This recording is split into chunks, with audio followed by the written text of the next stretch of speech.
네, 안녕하세요. 유민아빠입니다. 지금 현재 날짜가 6월 25일 금요일이고요. 현재 시간은 10시 25분을 막 지나고 있습니다. 장중이라서 보여드리는 차트의 주가, 지수 등과 여러분들이 보시는 시점에서의 지수나 아니면 주가 차이가 있다라는 점, 이 점 착오 없으시기 바랍니다. 자, 이번 시간에는 바이오와 제약 섹터와 관련된 내용을 가지고 방송을 진행해 보려고 합니다. 총 2편 내지 3편으로 만들어가지고 짤막하게 만들어가지고 올릴 예정인데요. 전체적으로 좀 봐드리는 그러한 방송으로 진행해 보려고 합니다.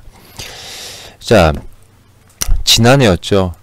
지난해 코로나 수혜주로서 굉장히 강한 그런 상승을 보여줬습니다. 근데 실제로 코로나 때문에 피해를 입은 업종은 실제로 바이오 신약 섹터죠. 바이오 신약 섹터가 코로나의 피해 섹터입니다. 잘못들 알고 계시는 거예요. 원래가. 왜 그러냐? 코로나로 인해 가지고 각종 계획됐던 일정, 그러니까 임상 일정이라든지 주요 바이오 제약사들의 임상 일정이 지연된 것도 사실이고요. 그리고 또한 기술 이전의 이런 것들도 작년에 나왔어요. 그죠?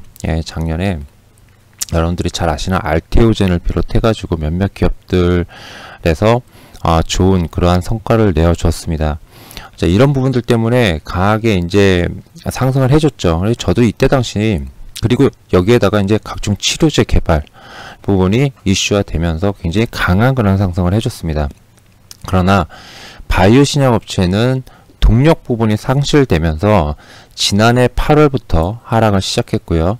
치료제 부분은 셀트리온을 중심으로 해가지고 추가적으로 연말까지 상승이 있었지만은 그 뒤로 하락을 한 게 있습니다. 그래서 오리지널 바이오 신약 기업들 같은 경우는 지난해 8월부터 지속적으로 조정을 받은 상태고요. 그리고 이런 치료제 관련 기업들 있죠. 이런 기업들은 어떠죠?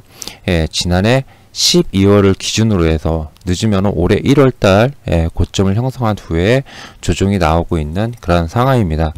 상당히 오랜 시간, 그리고 상당히 오랜 시간 동안 긴 조정을 받았다라고 볼 수 있어요. 근데 사실은 바이오 종목들이, 바이오 섹터들이 과거 흐름을 보면 한 번 조정이 나왔다라고 생각되면 보통 한 1, 2년씩도 조정이 나왔었기 때문에 지금 조정은 어찌 보면은 추가적인 어떤 조정이 나오는 상황에서 살짝 반등을 주는, 이때도 그랬죠. 이때도 그랬습니다. 반등을 주는 그런 흐름에 국한돼서 해석할 수도 있을 겁니다. 그러나 개인적인 생각은 좀 다릅니다. 일단 올해 하반기의 일정, 올해 상반기를 좀 보면요. 제가 조금 전에 말씀드렸다시피 바이오 신약이죠. 바이오 신약 섹터 같은 경우는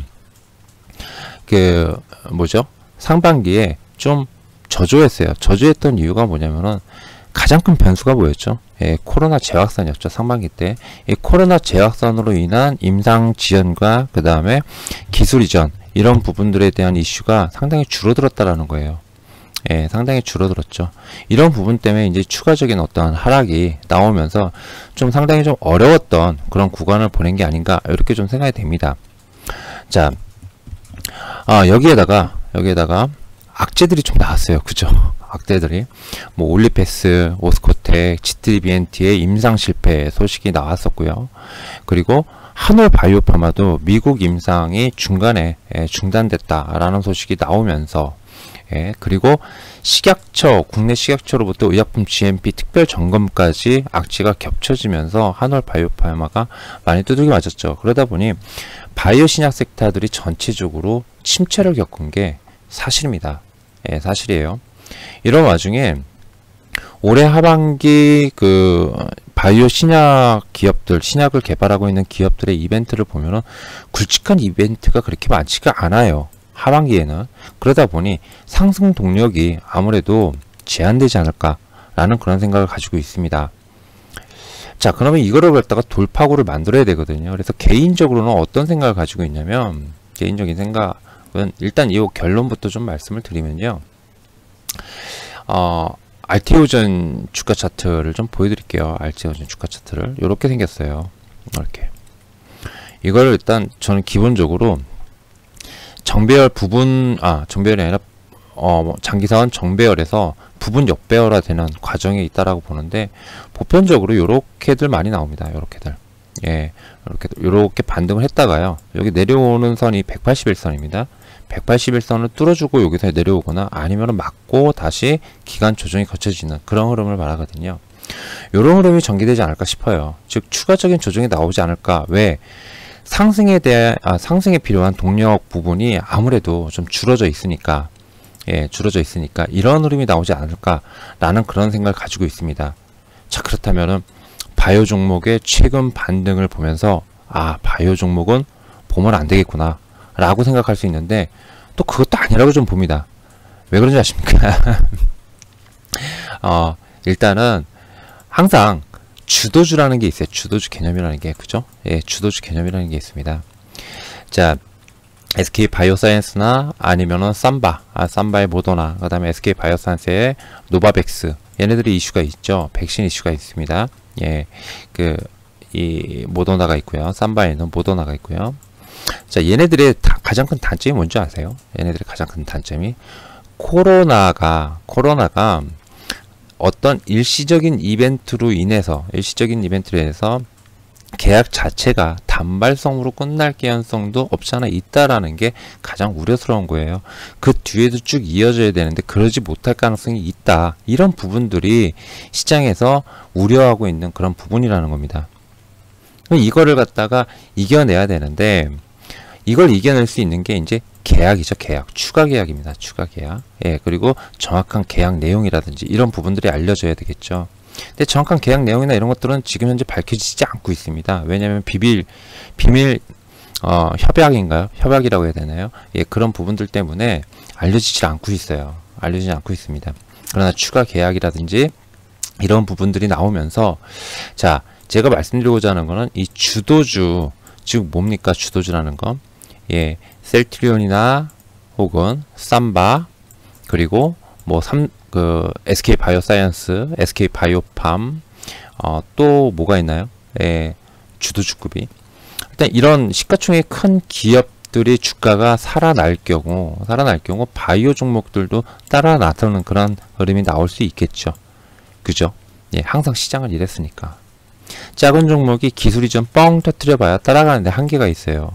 한미약품이라든지 이런 데에서 뭔가 이렇게 큰 굵직한 이벤트를 만들면서 혹은 실적이 개선되는 모습을 보여주면서 상승을 해줬을 때 자신감 있게 바이오 섹터, 제약 섹터들이 따라간다라는 겁니다.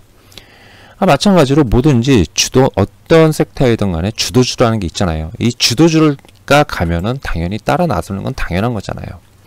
그렇게 따졌을 때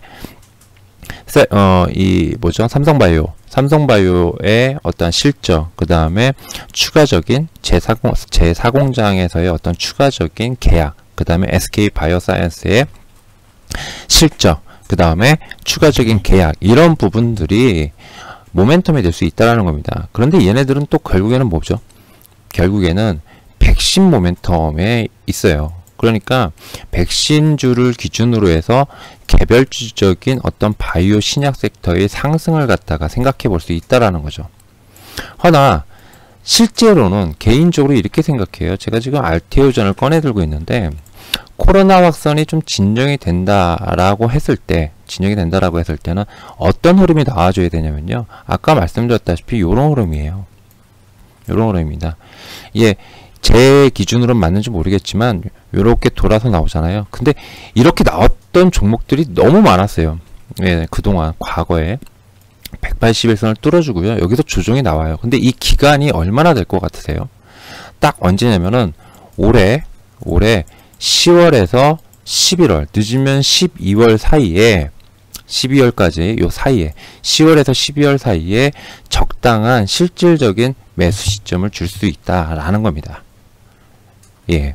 즉 지금의 상승은 그냥 개별적인 이슈, 어떤 백신의 이슈, 그 다음에 코로나 이슈 이런 부분에 따라서 움직일 수 있겠지만은 하반기로 갈수록 오리지널 바이오 신약 업체들은 매수 시점을 정확한 이 대세 상승이라고 그러죠. 보통 바이오 섹터가 강하게 상승해주는 이런 시점의 포인트가 나오지 않을까라는 거예요.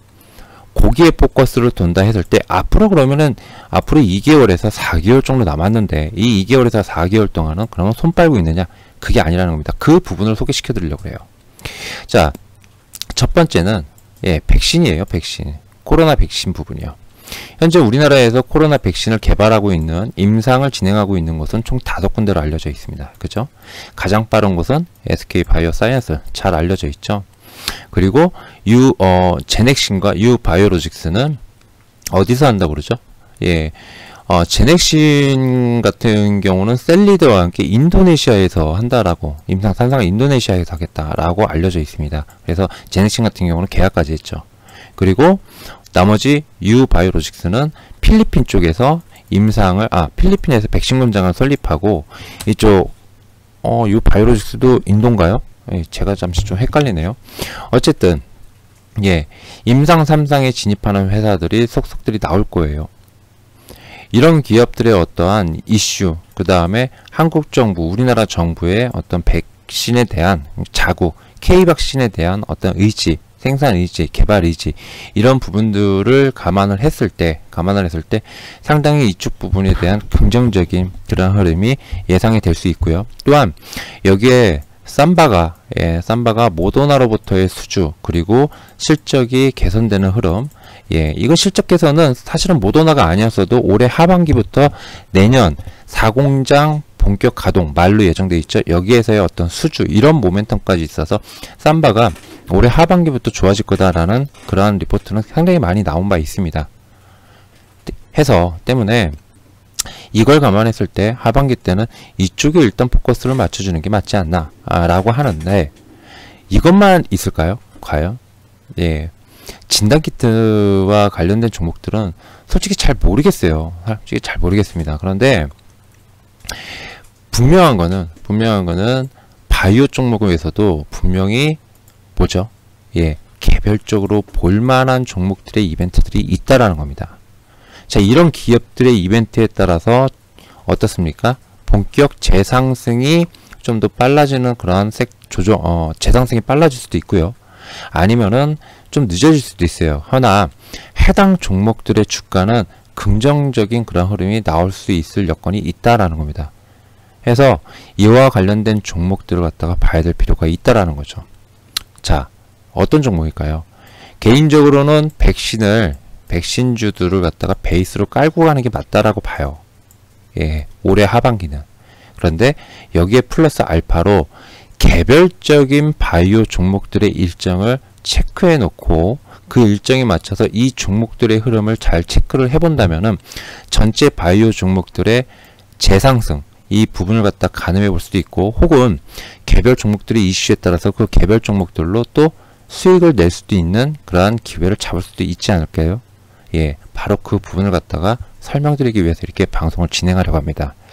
자, 1부 방송 이렇게 진행을 하는데 2부 방송에서는 그러면 개별적으로 여러분들이 좋아라 하시는 그런 종목들 있죠.